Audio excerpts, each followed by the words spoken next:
Have you ever noticed how a leaf trembles quietly in the breeze just before it falls? What about our loved ones? Could it be they too are gently wavering, yet we don't see it? One autumn long ago, my grandmother started skipping breakfast. First one meal, then two, then three. We thought she simply forgot, but in truth, her body was speaking, softly like a candle about to go out. And by the time we understood, it was already too late. In this video, I'll share with you 5 quiet signs that may appear even a year in advance. Whispers of a farewell journey already beginning. But if we learn to recognize them early, we can meet that journey with love instead of regret. If you live with aging parents, grandparents, or someone dear in their later years, please subscribe to this channel for stories that speak to the heart. And leave a comment below. I still have time if you too want to understand and love while there's still time. I still remember last summer. One evening, the dinner table felt quieter than usual. My grandmother, who had never once skipped a meal, picked up a small piece of fish, then set her chopsticks down. "Go ahead and eat, dear. I'm not that hungry," she said, softly like the breeze brushing past the window curtain. We thought she was just a little tired, that maybe she'd eat more tomorrow. But tomorrow came, and the next, and still, it was the same. The shirt she used to wear began to hang loosely at the shoulders. Her pants slipped just a little when she stood up from her old wicker chair. Back then, no one called it unintentional weight loss. No one stood up and said, this might be the first sign of a quiet goodbye. The body of an elderly loved one rarely speaks in words. It whispers through changes. And those changes can be as quiet as a winter scarf forgotten in the closet or a lullaby no longer hummed at noon. Have you noticed? Does your loved one still finish their bowl of rice like they used to? Do they still ask, "What's for dinner?" Or are they only eating out of courtesy? From one changed habit, an entire life cycle may be shifting. Weight loss in the elderly isn't just about eating less. It's when the body slowly stops absorbing like before. The digestive system slows. The sense of taste fades like morning mist. Some may say, food just tastes bland these days. But what they really mean is, the body no longer calls for it, like a lantern whose flame dims, not because it's out of oil, but because it's quietly preparing to rest. Grace. The first stage, grief, a gentle confusion. I remember how my mother began to worry. Grandma didn't complain of pain. She wasn't tired, but her clothes hung loose and her voice softened. Mom asked, "Why do I feel like you've lost weight?" Grandma just smiled. "Maybe I've been sweating too much." No one wanted to believe her body was slowly letting go of energy. And then came the second stage, reflection. I was flipping through old photos one day and I remembered Grandma used to love pumpkin soup. I cooked it again, brought it to her. She looked at it. Her eyes lit up for a moment, but then she shook her head. "Thank you, dear, but just looking at it makes me feel full." My memories of her storytelling during meals began to fade, replaced by quieter dinners where her voice no longer filled the room. The last leaf of the season doesn't fall right away. It sways gently again and again before it lets go. The weight loss of someone you love doesn't happen overnight. It unfolds slowly, quietly, like time slipping through a crack in the door. And if we're not still enough, we'll miss it. But if you do notice, even just with a more careful glance, a softer question, a longer pause, you'll begin to hear what their body has been trying to say. "My dear, this body of mine is gently turning the page." Acceptance is not giving up. It's learning to cherish. I stopped urging her to eat. Instead, I cooked softer, more fragrant meals, served smaller portions, and I sat beside her, eating slowly, together. Rather than ask, "Why aren't you eating?" I'd say, "Try this bite, Grandma. I made it the way you taught me." Dinner was no longer just about nourishment. It became a moment of love. She didn't eat more, but she smiled more. See, connection, just being there. I began spending more time by her side during meals, not rushing, not talking too much, just being there.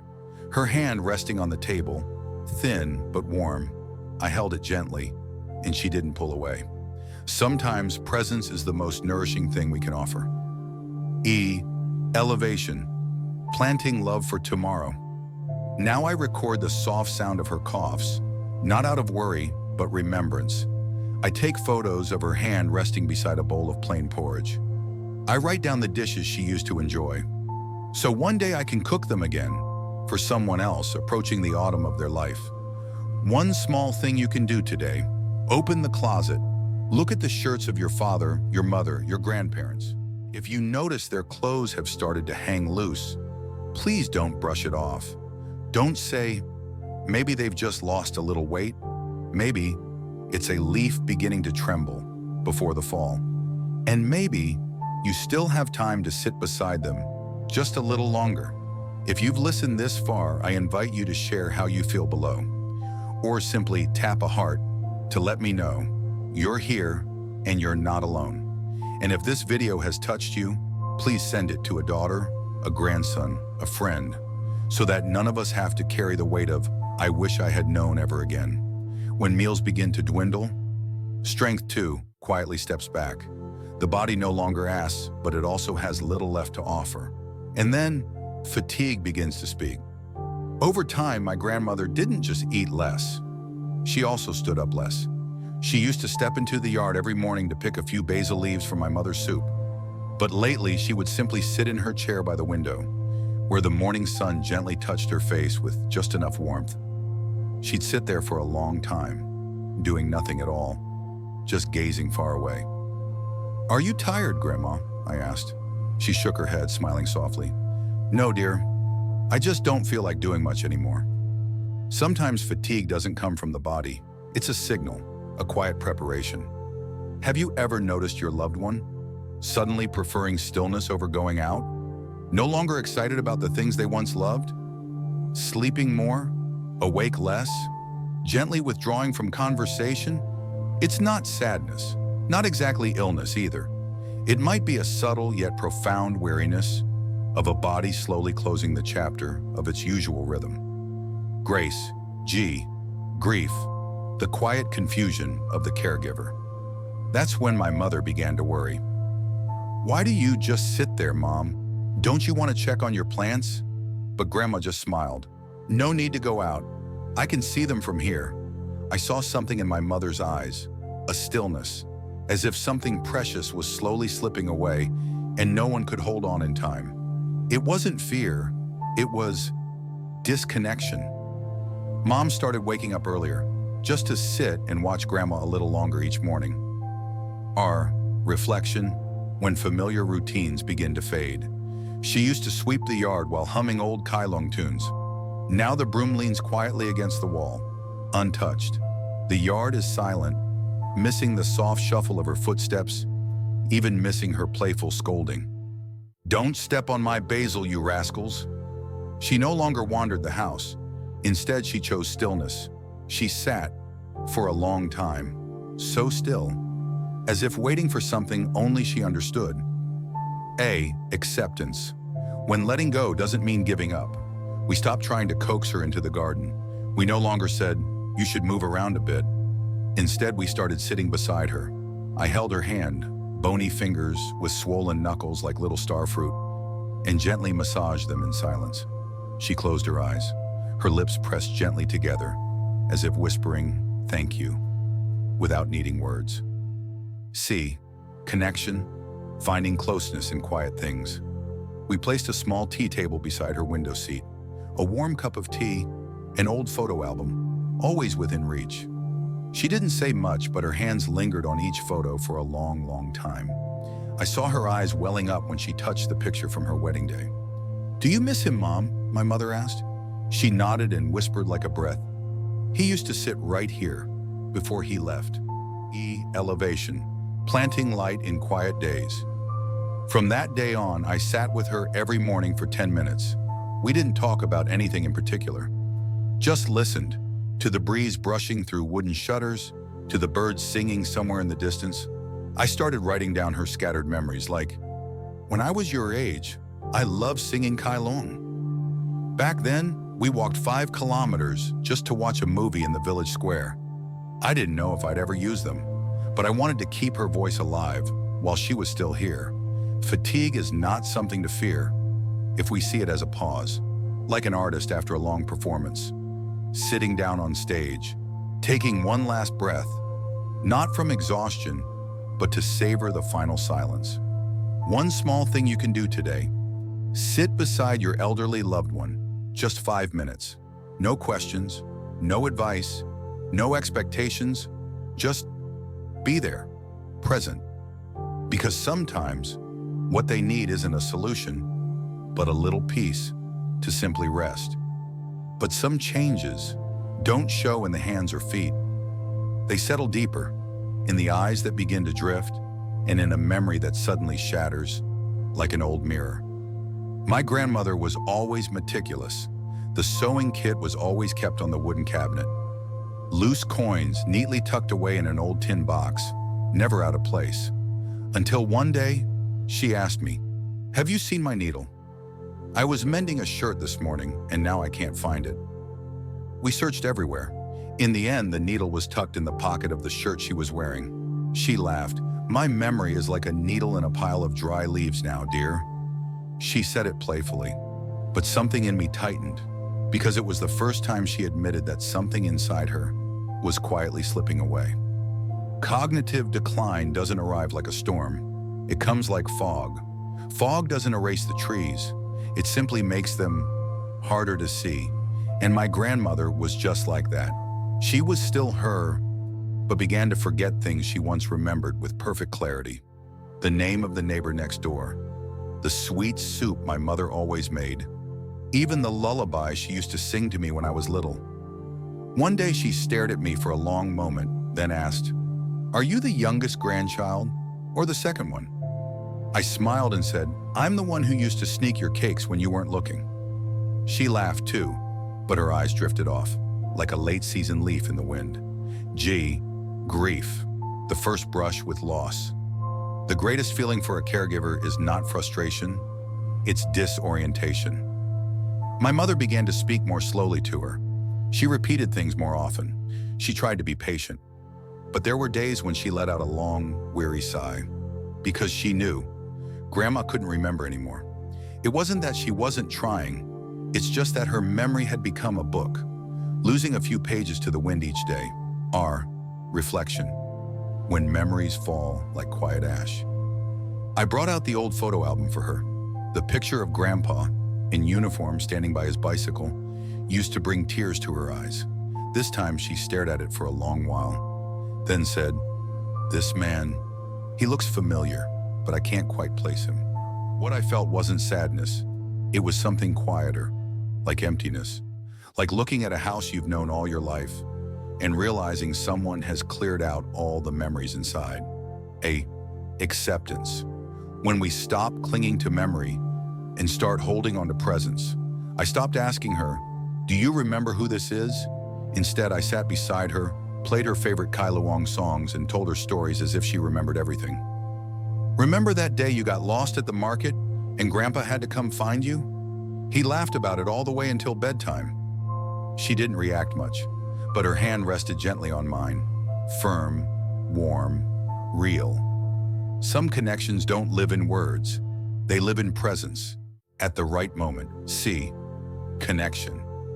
When love doesn't need to be remembered to still exist. One day she called me Tuan. Tuan was my uncle.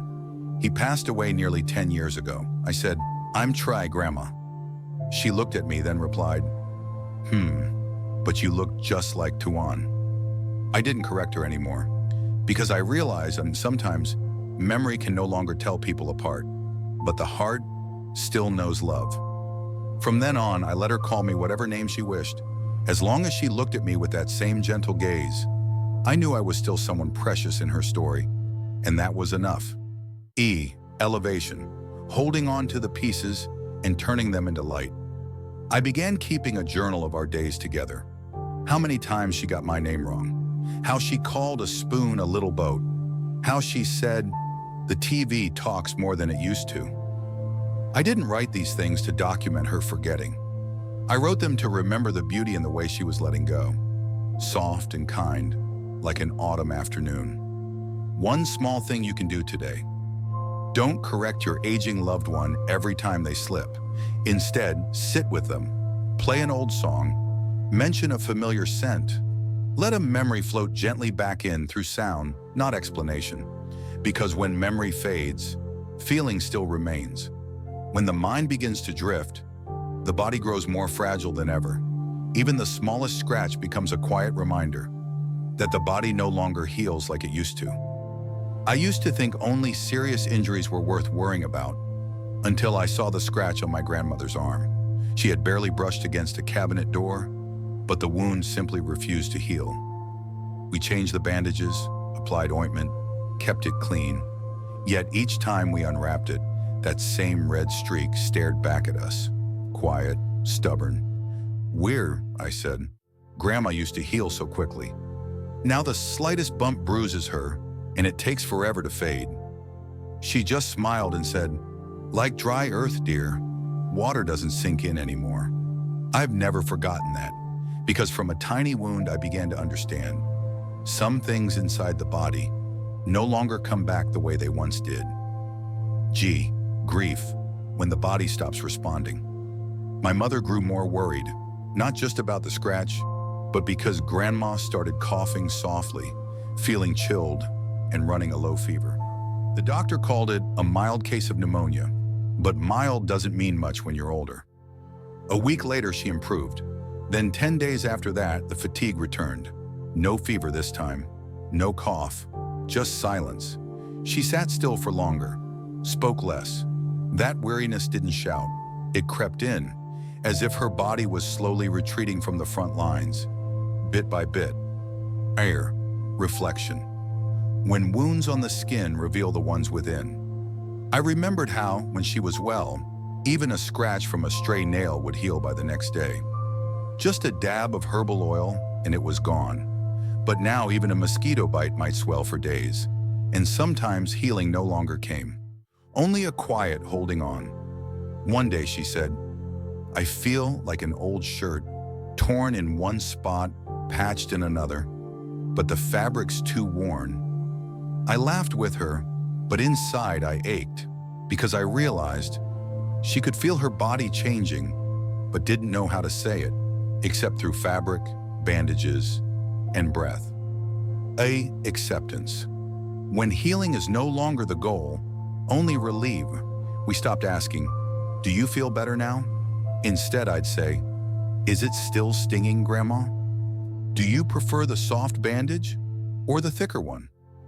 Not because I expected change, but because I wanted her to still have choices, to feel seen, to have a voice, even if it was just about a piece of gauze. Connection. Caring with, not just for. Each night I brought her a warm towel to gently wipe her hands and feet. I didn't call it personal hygiene. I told her, "Let's cool your skin so you can sleep well." She watched me with her eyes half closed. Her fingers curled slightly, not to pull away, but to hold my hand for a moment. I placed a small bottle of grapefruit-scented lotion by her bedside. She used to love the smell of grapefruit. I rubbed a little into her palms and asked, "Remember when you used to wash your hair with grapefruit peel?" She nodded. It smelled so good. Back then, we didn't have fancy shampoos. Elevation. When caregiving becomes a way to preserve memory. Every time she got a scratch, I didn't just dress it. I asked, "What happened to Grandma?" Then I wrote it down. Today, she went out to the garden. She bumped into the stone bench. I didn't write it down to keep track of mistakes. I wrote it to remember, because every wound wasn't just an injury, it was proof she was still walking, still living. I don't want to remember her by a framed photo on a quiet altar. I want to remember her by the scratch on her left knee, the wince when cold water touched her skin, and the soft groan she made when I washed her feet. A wound on an aging body isn't just broken skin. It's a message. Touch me gently with respect. One small thing you can do today. Open your loved one's hands. Look closely. Is there a bruise that wasn't there before? A scrape that's slow to fade? If so, please don't panic. Just care gently. Because sometimes it is through these small wounds that love is allowed to speak. Through your hands, your eyes, and every ounce of tenderness you still have to give. And then, when the wounds on the skin stop healing, something inside begins to shift too. The breath changing like a flickering candle in the stillness of night. One night I woke up to the sound of my grandmother breathing in the room next door. Not a sigh, but a wind slipping through a narrow crack, unsteady and heavy. I stood at the door, not daring to go in. In that silence, I could hear her breathing like the ticking of an old clock. Sometimes quick, sometimes falling completely still, uneven, uncertain, but still there. Grief, the quiet ache of the caregiver who can do no more. My mother had spent many nights listening to that breath. Sometimes it would quicken, then suddenly stop, and she would hold her own breath in response. "All I want is for her to breathe steadily," she whispered. "I don't need her to be strong anymore. Just steady." Is there a fear more fragile than the sound of breathing? And is there a kind of love more tender than the one that finds comfort in just a single rise and fall? Our reflection. When breath speaks the words we can't say. My grandmother used to breathe through her nose, soft like falling leaves. Later it came through her mouth, dry and hollow. Sometimes her throat made a faint cook sound, as if a little water had settled in her lungs. We added more pillows, warm towels, opened the window just a bit for fresh air. No one asked, "Are you tired?" We didn't need to. We saw it in every fragile breath that made it out. Acceptance, not letting go, but gently rearranging our love. One day she told me, "Breathing feels like work now, but not breathing. That scares me. You understand?" I didn't answer. I just held her hand, cold but still. From then on, I placed a bowl of warm water beside her. Now and then, I dipped a soft cloth and wiped gently around her lips. Not to clean, but to keep them moist, like someone trying to hold on to morning dew before the sun rises. Connection. When words are gone, breath becomes the final message. I started counting her breaths each morning, not out of fear, but so I would know. She's still here. She no longer spoke.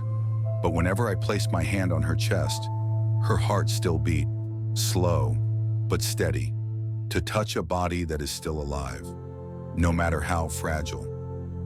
It filled me with gratitude, grateful that I could still be here, still wipe her forehead, still hear life, however faint. Elevation, holding on to a final breath, so it can become light. I recorded her breathing once, not because I was afraid I'd forget, but because I wanted to remember that I was there when she was still living. The breaths weren't steady, but they were real. They were her final lullaby, not for me, but for herself. Sleep now, my love. You've lived enough. The final breath of the season doesn't announce itself. It doesn't say goodbye. It simply becomes lighter. And then, one day, I didn't hear her breathing anymore. Not because she was gone, but because the wind had finally stopped. The last leaf had fallen, soundlessly. One small thing you can do today: sit down in silence and just listen to your loved one breathe. That's all. No questions, no fixing. Just be there. Because within that breath, an entire life is quietly closing. If your parents or grandparents are still with you, please don't wait for them to speak, to start listening.